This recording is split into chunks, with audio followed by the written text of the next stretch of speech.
My husband James told me he had to choose. And the look in his eyes when he said her name Rachel wasn't one of pity or even guilt. It was relief. He was relieved to finally have a reason to get rid of me. I remember exactly where I was standing when those words left his mouth. It was in our kitchen on a Tuesday morning. The light was coming through those floor-to-ceiling windows I had designed myself. The ones that overlooked the garden I had planted with my own hands. Every single rose bush in that backyard I had chosen because I thought they would make him happy. I thought they would make our home feel like a sanctuary. But James never noticed the roses. He never noticed the way I rearranged the furniture to catch the afternoon light. He never noticed the meals I cooked that took hours to prepare. He noticed nothing about me except the space I occupied and the convenience I provided. That Tuesday morning started like any other. I was making coffee. James was scrolling through his phone at the breakfast bar. His brow was furrowed in that way that always meant trouble. I knew that look. I had been studying that look for 15 years. Rachel was in trouble again. I could feel it in the air before he even spoke. Rachel is his daughter from his first marriage. She is 24 years old and she has never once in her entire life faced a consequence she couldn't charm her way out of. James has been rescuing her since she was a teenager. I used to admire that about him. I used to think it was beautiful the way he would drop everything for his little girl. But somewhere along the way I stopped being his wife and started being the person who had to sacrifice everything so Rachel could have more. I set the coffee mug down in front of him and asked what was wrong. That was my first mistake. Asking. Because once you ask you have to hear the answer. And once you hear the answer you have to live with it. James put his phone down and looked at me with that expression he gets when he is about to deliver bad news. It is the same expression he used when he told me his mother was sick. It is the same expression he used when he lost that big deal with the waterfront property. It is the face of a man who expects the world to bend to his will and is perpetually disappointed when it does not. He said Rachel's boutique was in trouble. She had overextended herself. She had signed leases she couldn't afford and bought inventory she couldn't sell. The numbers were catastrophic. If she didn't get a significant cash infusion within the next 2 weeks she would lose everything. I felt my stomach drop. Not because I didn't care about Rachel. I did. I had raised that girl since she was 9 years old. I was the one who helped her with her homework. I was the one who drove her to dance class. I was the one who sat up with her when she had her heart broken by that boy from Connecticut. I was her mother in every way that mattered except biology. But I also knew what would come next. I knew James would expect me to fix it. I knew he would expect me to sacrifice something of mine to save her. And I was so tired. I was so deeply exhausted from being the person who always gave while everyone else took. I suggested we look into a home equity loan. It seemed reasonable. We owned the house outright. We had more than enough equity to help Rachel without putting ourselves in financial danger. I thought we could work together as a family. James shook his head. He said he had already looked into that. He said the banks were being difficult. He said the interest rates were too high. He had made up his mind. He had already decided what the solution was going to be. He said we needed to sell the house. I thought I had misheard him. I asked him to repeat it. And he did. He said it again without any hesitation in his voice. We need to sell the house, Amanda. Rachel needs this. She needs to be able to stand on her own 2 feet. I looked around the kitchen. I looked at the cabinets I had chosen from 20 different catalogs. I looked at the tiles I had laid with my own hands when the contractor fell through. I looked at the photographs on the wall. Photographs of our wedding. Photographs of our vacations. Photographs of James and Rachel and me pretending we were a happy family. I told him he couldn't be serious. I told him this was our home. This was the place we had built together. This was where we were supposed to grow old. I told him there had to be another way. And James exploded. He slammed his hand on the breakfast bar and told me I was being selfish. He said I had no idea what it was like to be a parent. He said Rachel's future was at stake. He said it was just a house. He said I could write anywhere. He said my books were just children's stories and they didn't matter anyway. That was the first time he said it out loud. The first time he admitted what he really thought about my work. I stood there in the kitchen I had designed and I felt myself disappear. I felt myself become invisible. All those years of building a life together and he had reduced me to nothing. I was just a woman who wrote children's stories. I was just a woman who took up space in his house. Rachel showed up an hour later. She didn't knock. She never knocked. She walked through the front door like she owned the place because in her mind she did. She was dressed in designer clothes she couldn't afford. Her hair was perfect. Her makeup was flawless. She looked like a woman who had never had a single worry in her entire life. And she handed me a list. It was a list of my personal effects. My books. My photographs. The trinkets I had collected from our travels. She told me I could keep them in the corner of the master bedroom.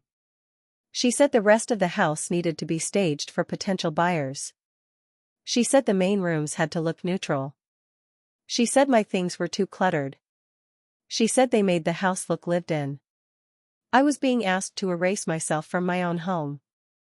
I was being asked to disappear into a corner while my stepdaughter decided which parts of my life were acceptable and which parts needed to be hidden away.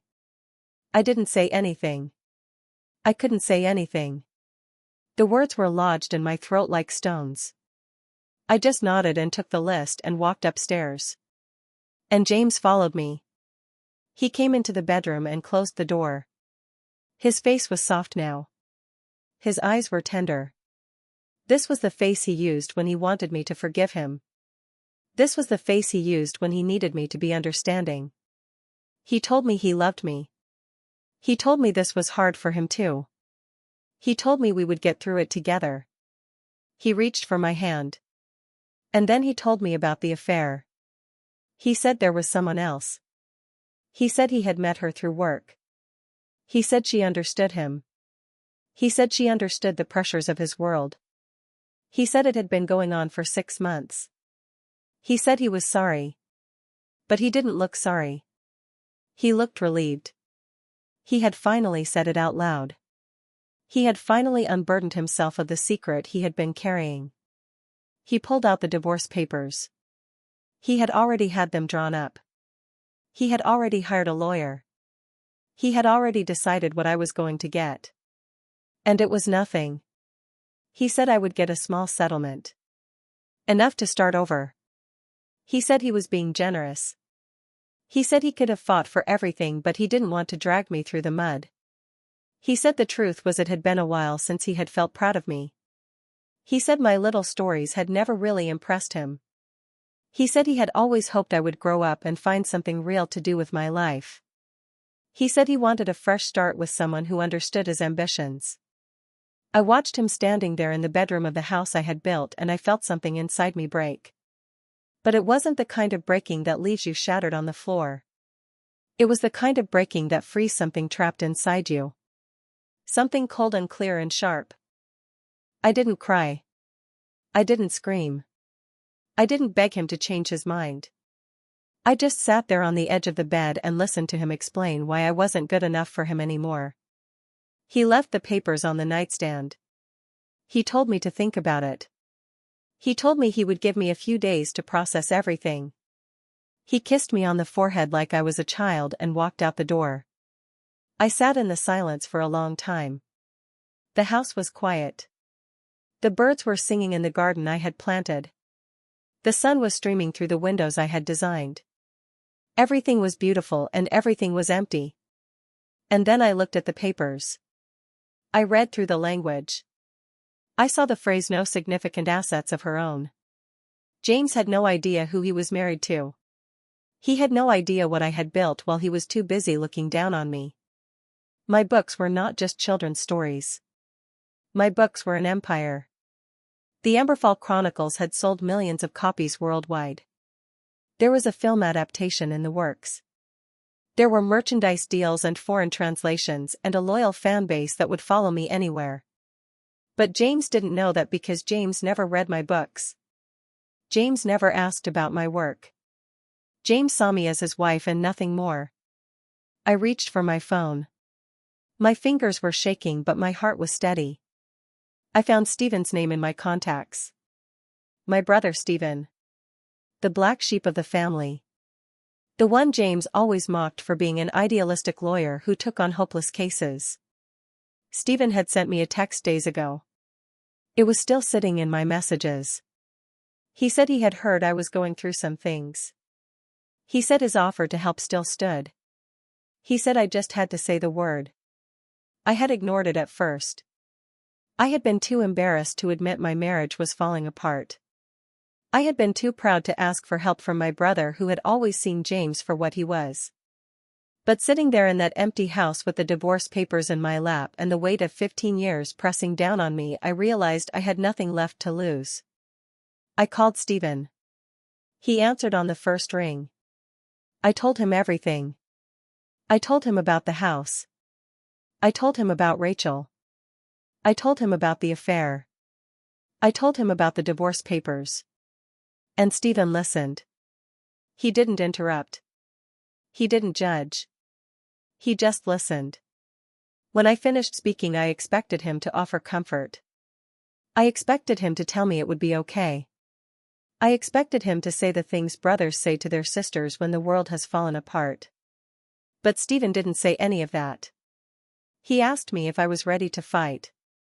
He asked me if I was ready to make James regret every single moment he had ever underestimated me. And for the first time in weeks I knew exactly what my answer was. I told him yes. I told him I was ready. I told him to make my husband regret ever choosing someone else over me. The first thing Stephen did was tell me to stop crying. He said I could cry later. He said I could cry for a week after we were done. But right now I had to be cold. I had to be calculating. I had to be everything James never thought I could be. I sat in that corner of the master bedroom surrounded by boxes of my things and I listened to my brother lay out the plan. His voice was calm and steady. He had been waiting for this call for years. He had watched James dismiss me at family gatherings. He had listened to James make jokes about my writing career. He had bitten his tongue every single time because I asked him to. But he didn't have to bite his tongue anymore. Stephen told me to gather every document I could find. Bank statements. Credit card bills. Business records. Anything that showed where the money was going. He said James was sloppy. He said men like James always thought they were too smart to get caught. I started that night. I waited until James was asleep and I crept through the house like a ghost. I knew every hiding spot. I knew where he kept his safe. I knew the combination because he had told me once when he was drunk and thought it was funny to share secrets with his wife. The safe was in his closet behind a false panel.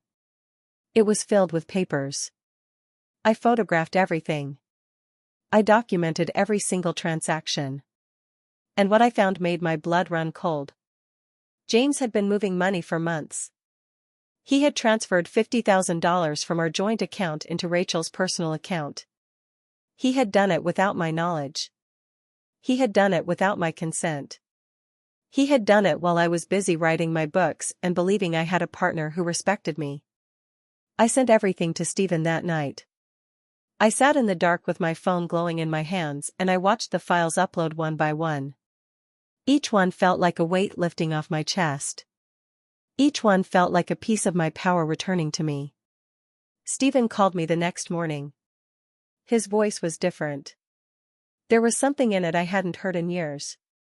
Excitement maybe. Or hunger. He told me he had already drafted the counter petition. He was filing it that afternoon. He was alleging dissipation of marital assets. He was alleging that James had stolen from me. He was alleging that the house I had helped build was rightfully mine. And then he told me about the second piece of the plan. He said I needed to go to Rachel's boutique opening. The grand opening she had been planning for months. The one I was no longer invited to because I was being erased from the family. I told Stephen the first couldn't do it. I told him it would be too painful. I told him I didn't want to see her face or hear her voice. I told him I didn't want to give her the satisfaction of watching me suffer. Stephen told me I wasn't going there to suffer. He told me I was going there to plant a seed. He told me I was going to walk in like I owned the place and say something that would make Rachel's world start to crumble. I agreed. I didn't know how I would do it. But I agreed. The boutique was in Soho. It was one of those places that looked expensive from the outside and even more expensive on the inside. The windows were full of clothes I could never afford. The lighting was warm and flattering. The music was soft and sophisticated. It was everything Rachel had ever wanted. I walked in wearing my best dress. It was the dress I had worn to James' company party last year. The one he said made me look beautiful. I wondered if he would even recognize me in it now. I wondered if he would remember the way I had smiled at him that night or if he had already replaced that memory with something else. Rachel saw me immediately. Her face went through so many emotions in the span of a second. Confusion. Anger. Panic. And then finally a mask of forced politeness. She was a performer. She had always been a performer. She had learned from the best. She walked over to me with a glass of champagne in her hand. She asked what I was doing there. Her voice was pleasant but her eyes were knives. She said I wasn't on the guest list. She said James had told her I wouldn't be coming. I smiled. I told her I wanted to support her. I told her I knew how much this meant to her. I told her I was proud of her. All of it was true. I was proud of her. I had loved her like she was my own for 15 years. But I was also tired of being the person who gave everything and got nothing in return. Then I did what Stephen told me to do. I leaned in close like I was sharing a secret. I said I was glad she had such good business partners. I said James had been so worried about the financial viability of the place. I said he had told me all about the struggles they were having behind the scenes. Rachel's face went white. She tried to recover. She tried to laugh it off. But I could see the panic in her eyes. I could see the doubt creeping in. I could see her wondering how many other people James had talked to. I could see her wondering how much her investors knew. I walked out of that boutique feeling like I had just won a battle. It was a small victory. It wasn't the war. But it was the first time I had struck back. It was the first time I had made Rachel feel even a fraction of the insecurity she had made me feel. A week later Stephen delivered the third blow. He called me and told me to come to his office. He said he had something to show me. I took a cab across the city. I watched the buildings pass by through the window. I thought about all the years I had spent being invisible. All the years I had spent believing I wasn't good enough. All the years I had spent trying to earn the love of a man who had never truly seen me. Stephen's office was in a tall glass building in Midtown. It was the kind of place James would have called unimpressive. James was a man who measured success by square footage. He would have sneered at the modest waiting room. He would have scoffed at the simple furniture. He would have missed the point entirely. Stephen was waiting for me at his desk. He had files spread out everywhere. His face was tense but his eyes were shining. He told me to sit down. He told me he had been doing more than just legal work. He told me he had been collecting evidence. He handed me a stack of papers. They were printouts of emails.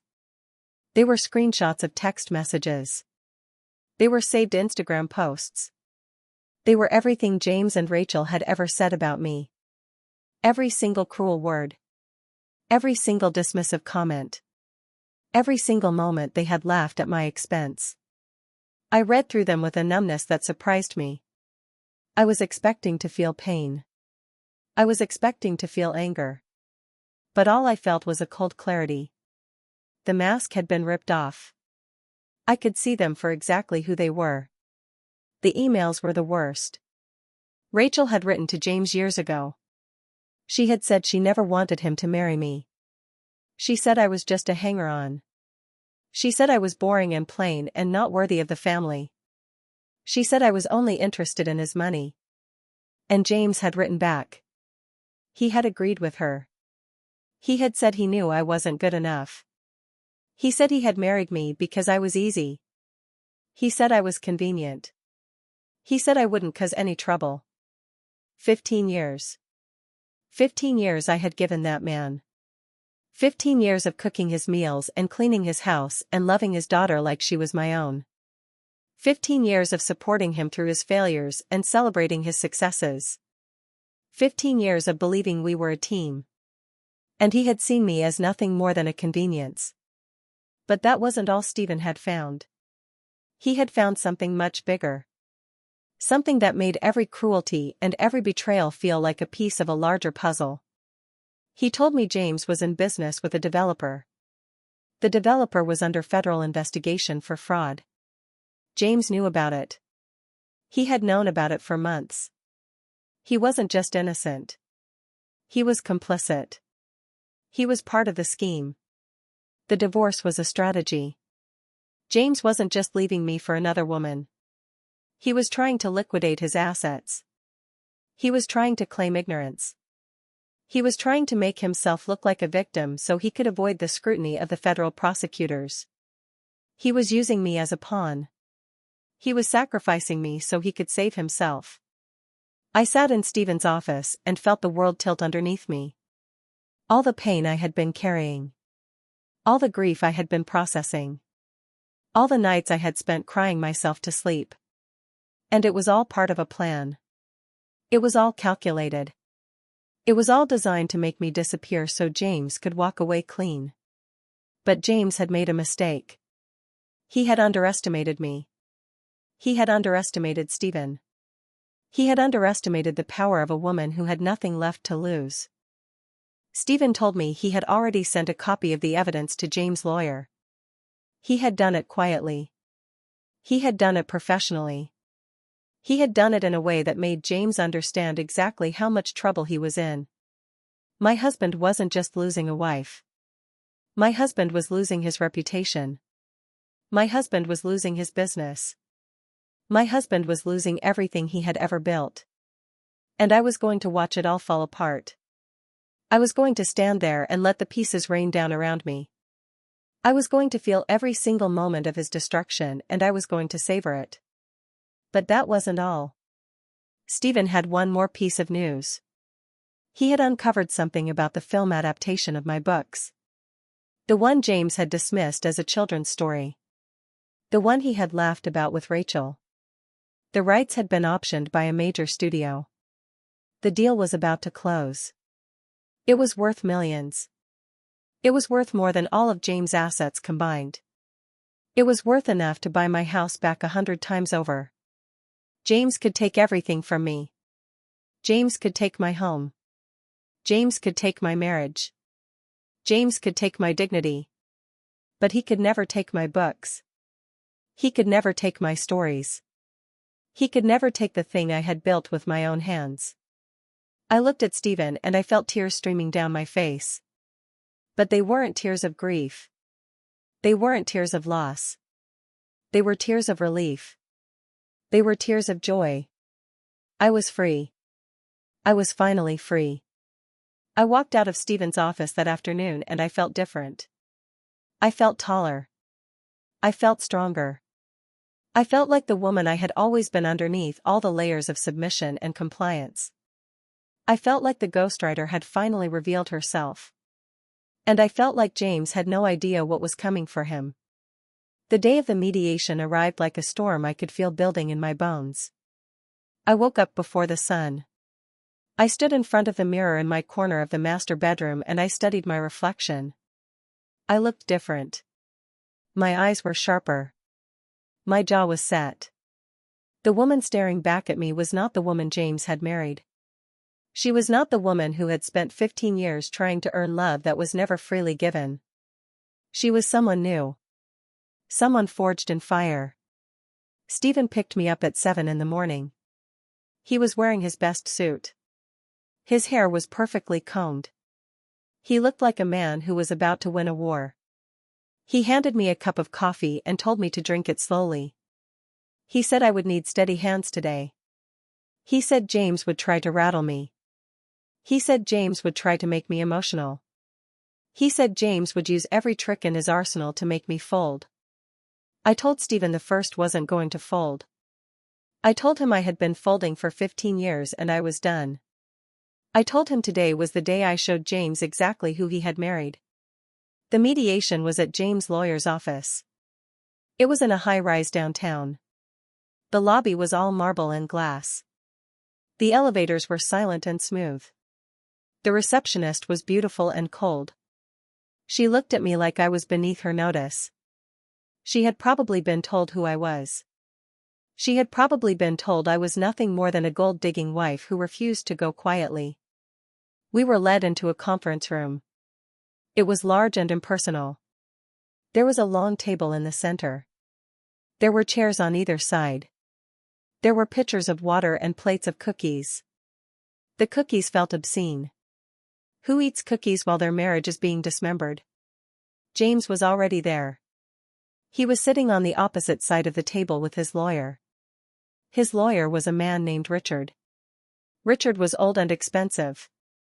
He had the kind of face that had seen everything. He had the kind of voice that made you feel small. He was exactly the kind of man James would hire. James looked terrible. He had dark circles under his eyes. His suit was rumpled. His tie was slightly crooked. He looked like a man who hadn't slept in weeks.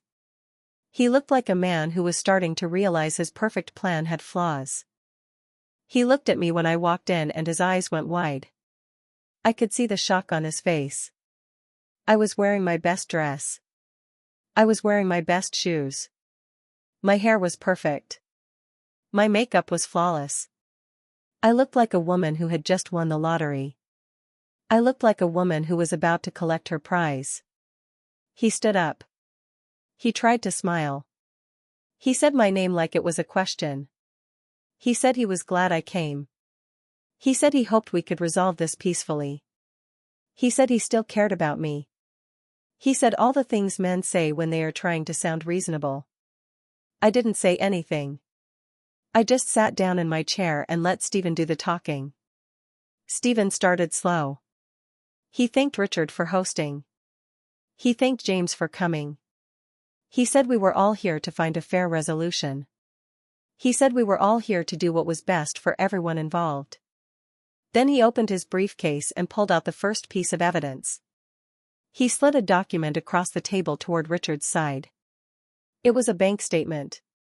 It showed the $50,000 James had transferred to Rachel's personal account. It showed the date of the transfer.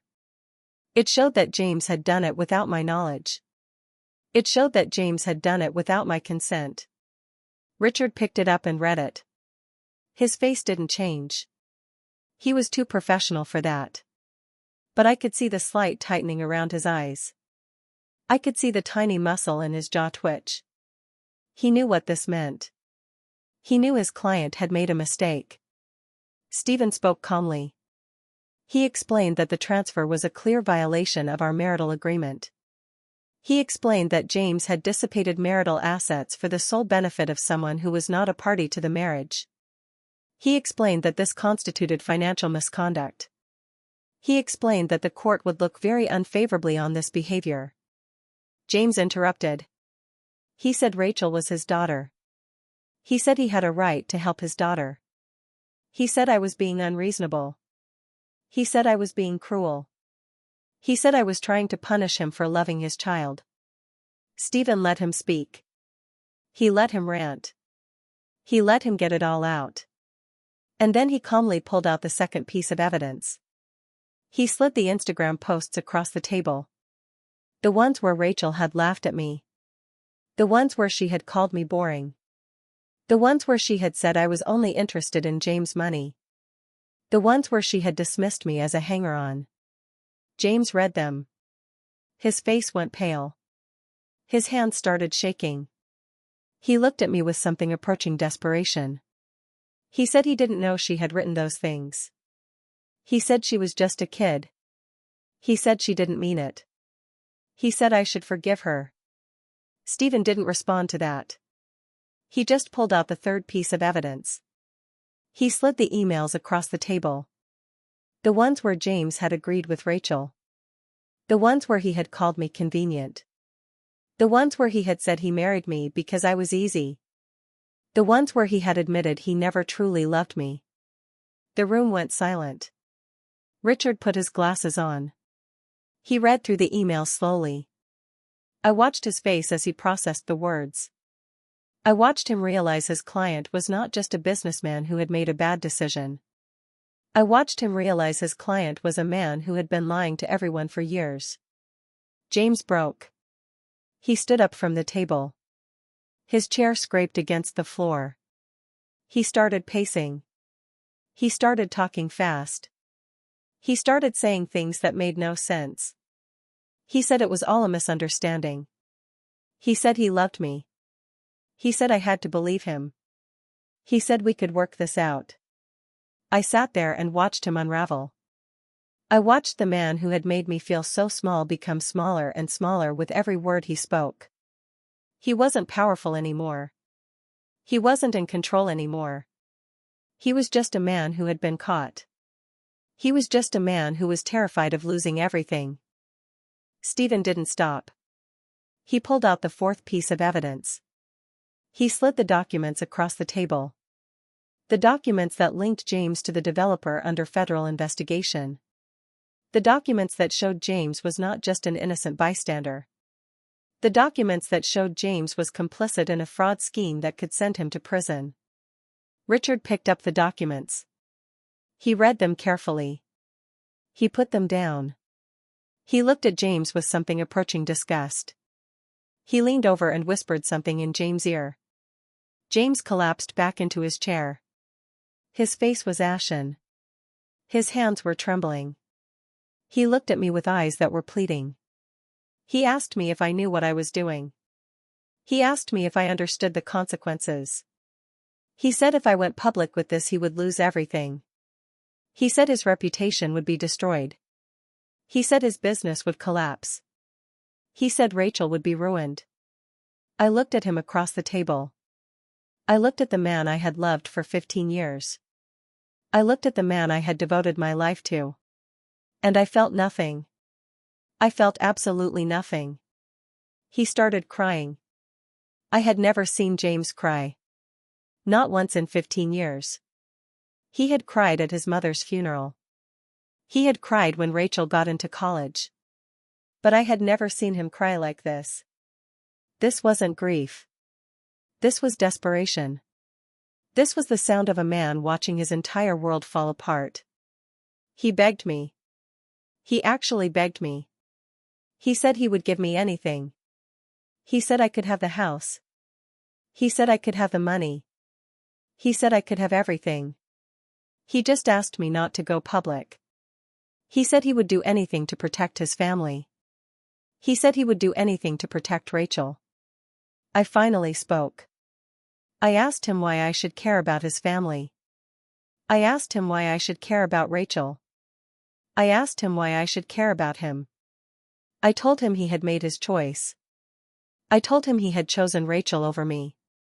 I told him he had chosen his reputation over me. I told him he had chosen himself over me every single time. And now he was asking me to save him. Now he was asking me to be the bigger person. Now he was asking me to sacrifice myself one more time. I looked at Stephen. Stephen nodded. He knew what I was going to say. I told James the first would not go public. I told him the evidence would stay sealed. I told him I would give him the chance to walk away quietly. I told him he could keep his reputation intact. I told him he could keep his business. I told him he could keep everything except me. But there was a price. There was always a price. I told him I wanted the house. I wanted the house I had designed and built. I wanted the house I had made into a home. I wanted the house he had tried to sell out from under me. I told him I wanted a fair financial settlement. I told him I wanted every penny I was owed. I told him I wanted the money he had stolen from me returned with interest. I told him I wanted him to admit what he had done. I told him I wanted him to sign a document admitting he had financially abused me. I told him I wanted him to admit he had tried to use me as a shield against federal prosecutors. I told him I wanted him to put it in writing. James looked at me with tears streaming down his face. He looked like a broken man. He looked like a man who had finally realized the full weight of his choices. He opened his mouth to speak. He closed it again. He looked at Richard.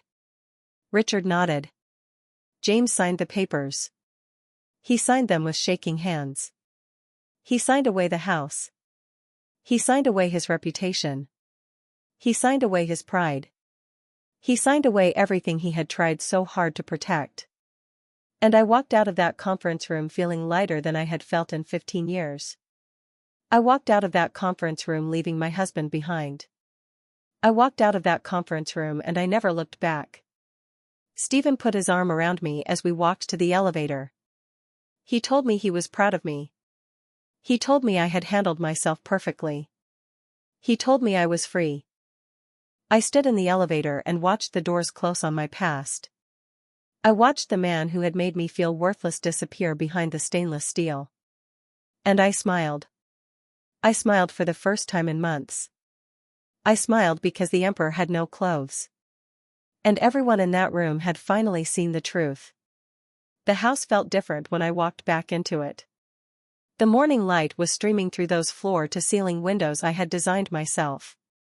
The garden was blooming with roses I had planted with my own hands.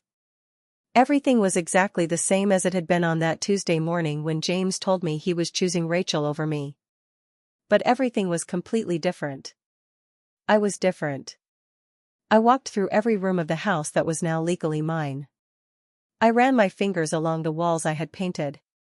I touched the furniture I had chosen. I opened the cabinets I had installed. Every single thing in this house had a piece of my soul in it. Every single thing had been built with love and care and attention. And now it was all mine. I went into the bedroom. The corner where Rachel had told me to pack my things was empty now. The boxes were gone. The list was gone. The humiliation was gone.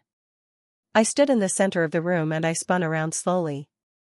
I let myself feel the space. I let myself feel the freedom. Stephen came over that evening. He brought a bottle of champagne and 2 glasses. He told me we had to celebrate. He told me this was the first day of the rest of my life. He told me I had done something most people never have the courage to do. He told me I had fought back. We sat in the living room with the windows open. The evening breeze was warm and soft. The garden smelled like roses and fresh earth. We drank champagne and we talked about everything. We talked about our childhood. We talked about our parents. We talked about all the years we had been estranged because James didn't like Stephen. Because James thought Stephen was beneath him. Because James had convinced me my brother was a failure. Stephen wasn't a failure. Stephen was the most successful person I knew. He had built his career from nothing. He had helped hundreds of people who had nowhere else to turn. He had dedicated his life to justice. And I had let James convince me that wasn't enough. I apologized to Stephen that night. I told him I was sorry for letting James come between us. I told him I was sorry for believing the lies. I told him I was sorry for being too weak to stand up for him. Stephen just smiled. He said he never stopped loving me. He said he always knew I would find my way back. He said he was just glad I had done it before it was too late. The next few weeks were a whirlwind. There were lawyers and paperwork and signatures. There were phone calls and meetings and decisions. There was so much to do. So much to organize. So much to process. But for the first time in my life I was doing it all for myself. I wasn't doing it for James. I wasn't doing it for Rachel. I wasn't doing it for anyone except me. I went back to writing. I had stopped writing when James told me my books didn't matter. I had let his words poison my creative spirit. I had let his dismissiveness convince me I wasn't good enough. But now the words were flowing again. They were pouring out of me like water from a broken dam. I couldn't stop them. I didn't want to stop them. The Emberfall Chronicles had always been my escape. They had always been the place I went when the real world was too painful. The characters were my friends. The worlds were my sanctuaries. And now I was returning to them with a new understanding. I was returning to them as a woman who had been through the fire and come out the other side. I wrote a new book. I wrote it in a frenzy. I wrote it in a month. I wrote it in the library of the house I had fought so hard to keep. I wrote it with the windows open and the birds singing and the sun warming my skin. I wrote it with joy in my heart. I wrote it with freedom in my soul. The book was about a woman who lost everything and found herself. The book was about a woman who was betrayed by the people she loved and discovered she was stronger than she ever knew. The book was about me. It was all about me. But nobody needed to know that. I sent the manuscript to my publisher. I sent it to my editor Liam. I told him it was the best thing I had ever written. I told him it was the most honest thing I had ever written. I told him it was the book that would change everything. Liam called me the next day. His voice was shaking. He told me the book was brilliant. He told me it was the kind of book that makes careers. He told me it was the kind of book that wins awards. He told me it was the kind of book that changes lives. He asked me how I had done it.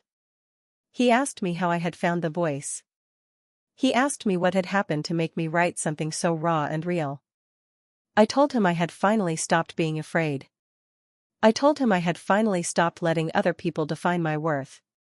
I told him I had finally realized that the only person I needed to please was myself. Liam asked me to dinner. He asked me to celebrate the manuscript. He asked me to celebrate the book that was going to change everything. I said yes. I said yes without hesitation. I said yes because I was finally ready to live my life on my own terms. The dinner was at a small Italian restaurant in the village. It was the kind of place James would never have gone. It was too small. Too simple.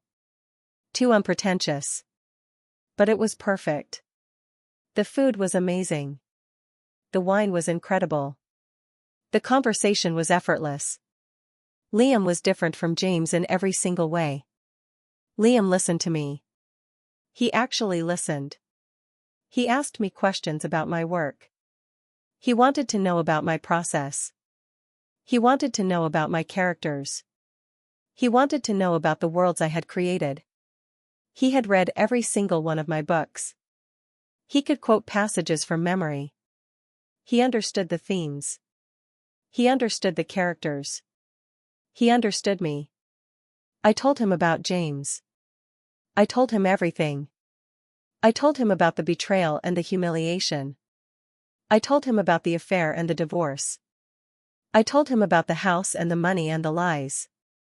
I told him about the 15 years I had wasted on a man who never truly loved me. Liam listened without judgment. He listened without interrupting. He listened like he had all the time in the world.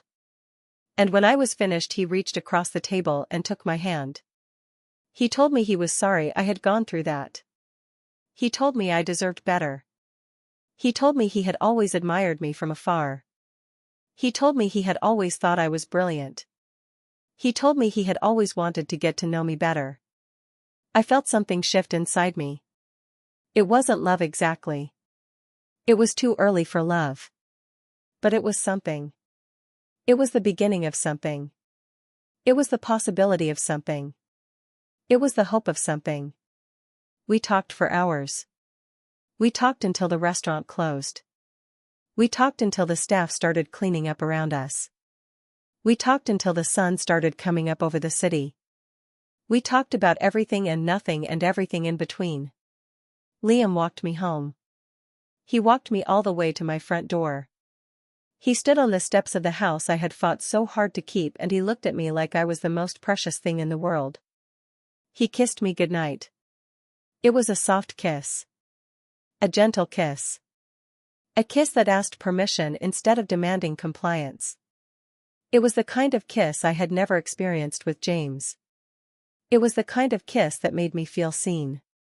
I went inside and leaned against the door. My heart was pounding. My hands were shaking. I was 42 years old and I felt like a teenager. I felt like I was discovering something new. I felt like I was discovering myself. The next morning I got a call from Stephen. He told me James had been arrested. He told me the federal investigation had finally caught up with him. He told me James was facing serious charges. He told me James would probably go to prison. I didn't feel happy about it. I didn't feel sad about it. I felt nothing. James was no longer part of my life. He was no longer part of my story. He was just a man who had made terrible choices and was now facing the consequences. Stephen told me Rachel had reached out to him. She wanted to apologize.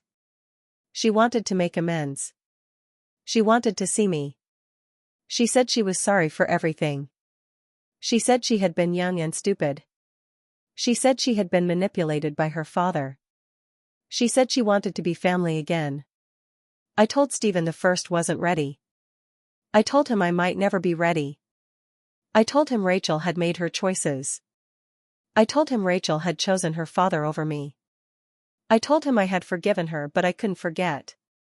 I told him forgiveness didn't mean I had to let her back into my life. Stephen understood. He said he would handle it. He said he would tell Rachel I needed time. He said he would tell Rachel I was focusing on myself. And I was focusing on myself. For the first time in 15 years I was the center of my own story. I was writing my own narrative.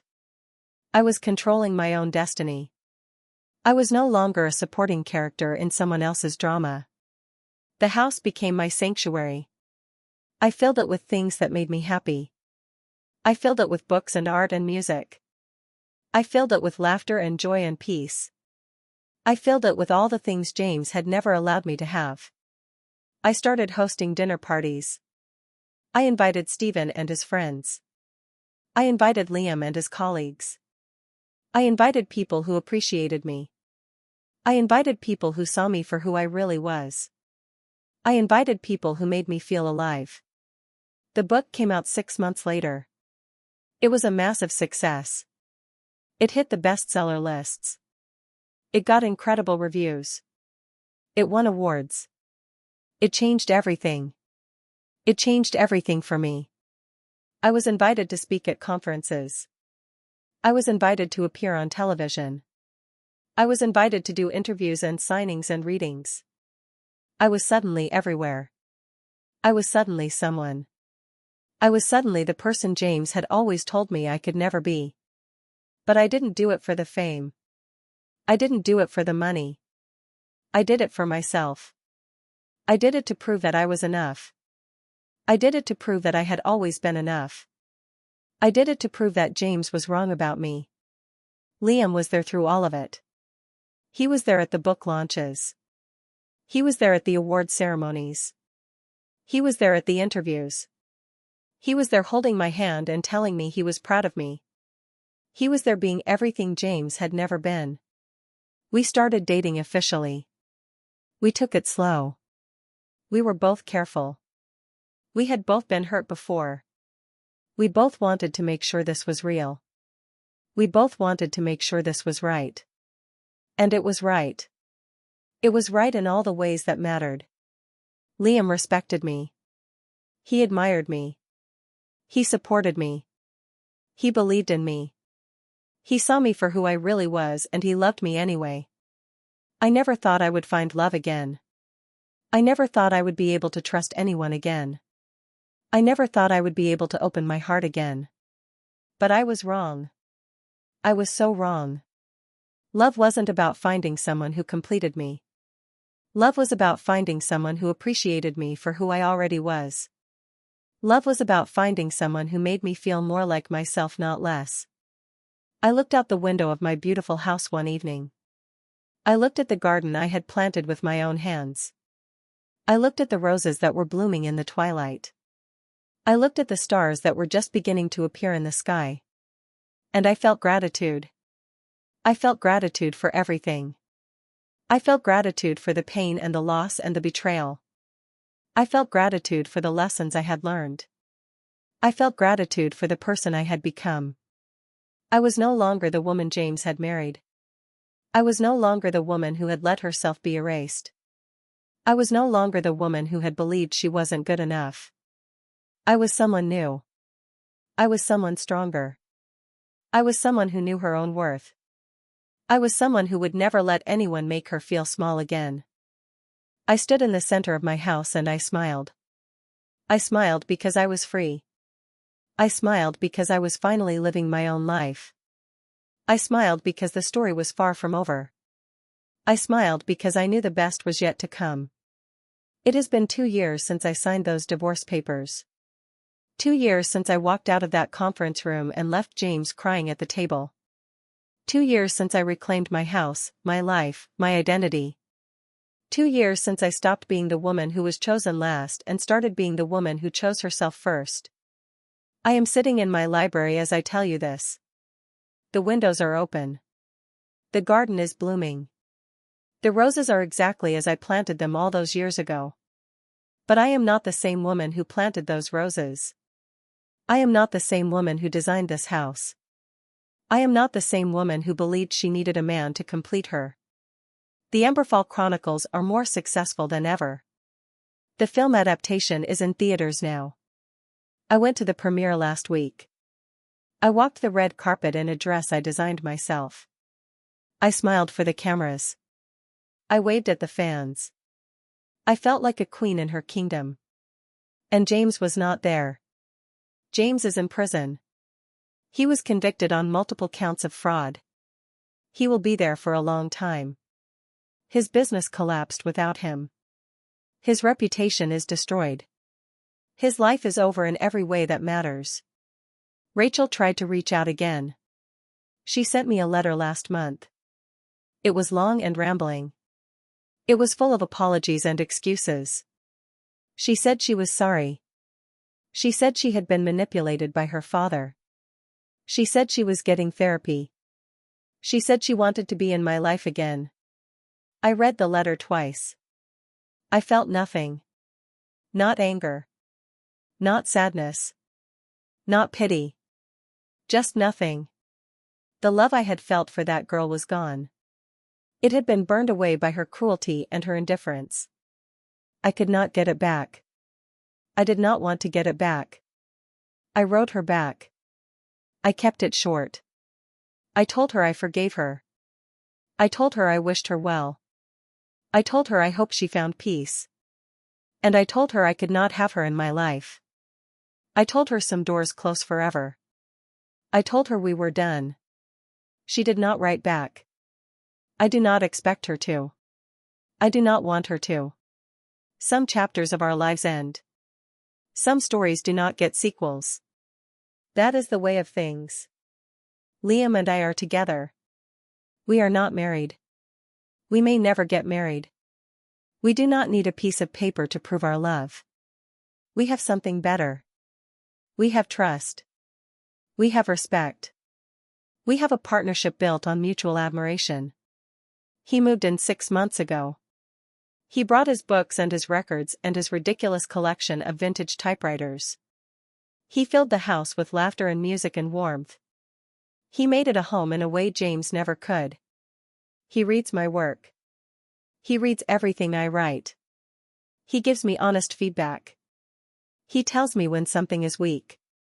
He tells me when something is brilliant. He treats me like an equal. He treats me like a professional. He treats me like a human being. We travel together. We have been to Paris and Rome and Tokyo. We have seen the northern lights in Iceland. We have watched the sun set over the Mediterranean. We have built memories that will last a lifetime. We have built a life that is truly ours. I am writing again. I am writing a new series. It is different from the Emberfall Chronicles. It is darker. It is more mature. It is the kind of story that comes from lived experience. It is the kind of story that could only be written by someone who has been through the fire. The main character is a woman in her 40s. She has been betrayed by her husband. She has been cast aside by her family. She has lost everything she thought mattered. And then she discovers she is stronger than she ever knew. She discovers she is capable of things she never imagined. She discovers she is the hero of her own story. I am writing this book for all the women who have been told they are not enough. I am writing it for all the women who have been made to feel small. I am writing it for all the women who have been betrayed and abandoned and discarded. I am writing it for myself. For the woman I used to be. For the woman I am now. For the woman I am still becoming. Life is strange. Life is full of twists and turns that we never expect. Life is full of pain and loss and heartbreak. But life is also full of joy and love and hope. Life is full of second chances. Life is full of new beginnings. I look back at the woman I was 2 years ago. She was so broken. She was so lost. She was so convinced that she had no value. She was so certain that she deserved everything that happened to her. I wish I could go back in time. I wish I could sit down with that woman. I wish I could tell her she was wrong. I wish I could tell her she was so much stronger than she knew. I wish I could tell her she was going to be okay. But I cannot go back in time. None of us can. All we can do is move forward. All we can do is learn from our mistakes. All we can do is grow and change and become better versions of ourselves. I have learned so much in the last 2 years. I have learned that love is not supposed to hurt. I have learned that respect is not optional. I have learned that you cannot pour from an empty cup. I have learned that you have to fill yourself up before you can give to others. I have learned that forgiveness is not the same as reconciliation. I have learned that you can forgive someone and still walk away. I have learned that you can love someone and still choose yourself. I have learned that boundaries are not walls. They are doors that only open for the people who deserve entry. I have learned that family is not about blood. Family is about loyalty. Family is about trust. Family is about showing up for each other when it matters most. Stephen is my family. Liam is my family. The people who stood by me when everything fell apart are my family. I have learned that my worth is not determined by what other people think of me. My worth is determined by what I think of myself. My worth is determined by how I treat myself. My worth is determined by the choices I make and the life I build. I have learned that it is never too late to start over. It is never too late to change your life. It is never too late to become the person you were always meant to be. I was 42 years old when I started over. I thought my life was over. I thought I had nothing left to offer. I was wrong. I was so wrong. My life was just beginning. My best years were still ahead of me. I just had to have the courage to walk away from everything that was holding me back.